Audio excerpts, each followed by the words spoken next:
Um, the Penguins were able to steal away Game 5 from Detroit in Detroit in triple overtime, 4-3.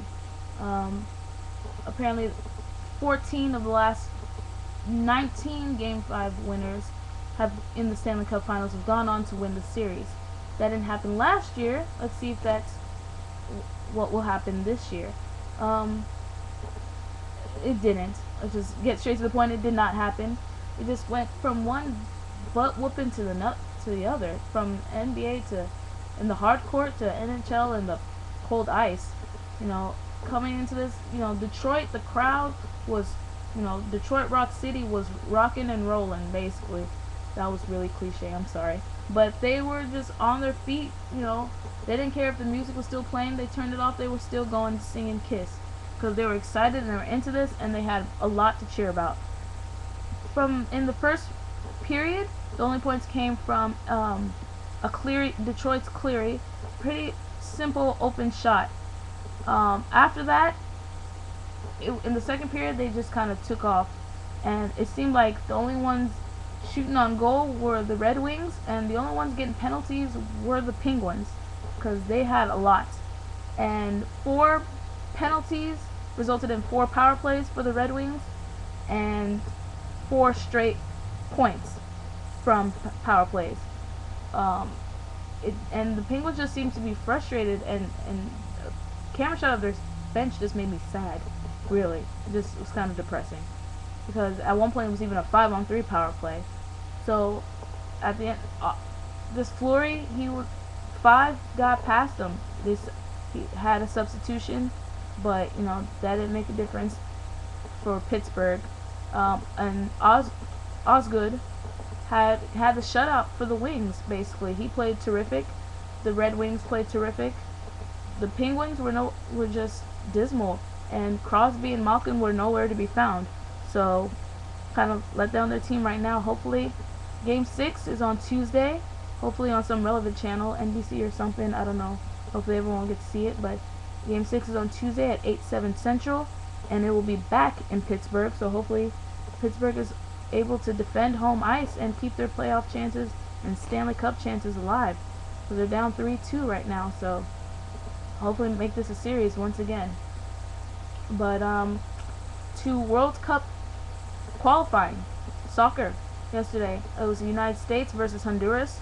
The U.S. is just coming from a disappointing 3-1 loss to Costa Rica in Costa Rica. They're back, I think, at Soldier Field in Chicago facing Honduras. And 4 minutes into the game, Honduras scores just quickly. So obviously, so far it's not going the U.S.'s way. But later on, after a Honduran handball, Landon Donovan is able to hit the PK and score, tying the game at 1 apiece. Later on, Donovan has a chance to at a corner kick, and he was able to reach Borgina, who reaches the inside of the net. And the U.S. was able to take the lead 2-1 and hold on to win the game. This win puts the U.S. in second place in the World Cup standings for their division, and the top 3 teams qualify for the World Cup. So go USA. The French Open women's final was yesterday. Number 1 Safina versus number 7 Kutsavina, and Safina was just having a horrible job. She had 7 double faults, and frustration was obviously showing on her part.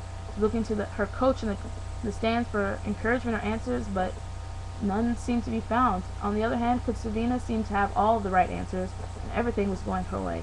And she was able to win handedly, and to beat the world's number 1 and win the French Open, which is her second Grand Slam title. The men's final was this morning, today, between Federer and Soderling, who beat Rafael Nadal, unfortunately, making us all miss out on a Federer-Nadal rematch, which Nadal would have won. He dominates at the French Open. He's never lost at this Open before now. And Roger Federer was able to win really easily. It's pretty sad. Straight sets. To win his first ever French Open. He's won all 4 Grand Slams, and he ties Pete Sampras for 14 Grand Slam titles. Rafi, on the other hand, they're saying they're going to take a look at his knee either Monday or Tuesday. Hopefully nothing's wrong with it, but he's skipping the next tournament. And they're saying he might miss Wimbledon and miss out on defending his title. Hopefully that's not the case. Fingers crossed. And finally, the 141st running of the Belmont Stakes was yesterday.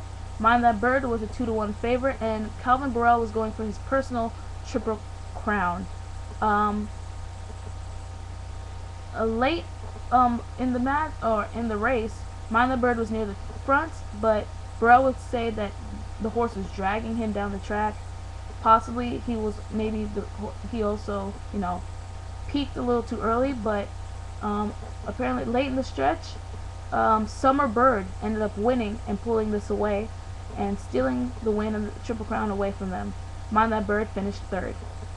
That's all I have right now before the camera, YouTube cuts me off again, my video.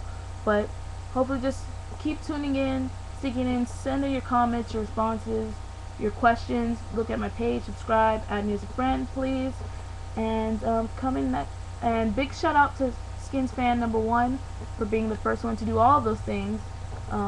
His page is he also has a link to where his videos where he talks about some of this stuff, so go ahead and check that out. And tune in next time where I'll be talking about NBA, NASCAR. Actually, Tony Stewart just won at Pocono. Congratulations to him.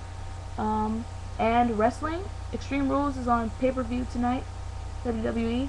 So I'll probably have a little bit of that too. Yes, I know. Wrestling, she says? Yes, wrestling. So, thanks again. Coming to the page where this chick digs the long ball.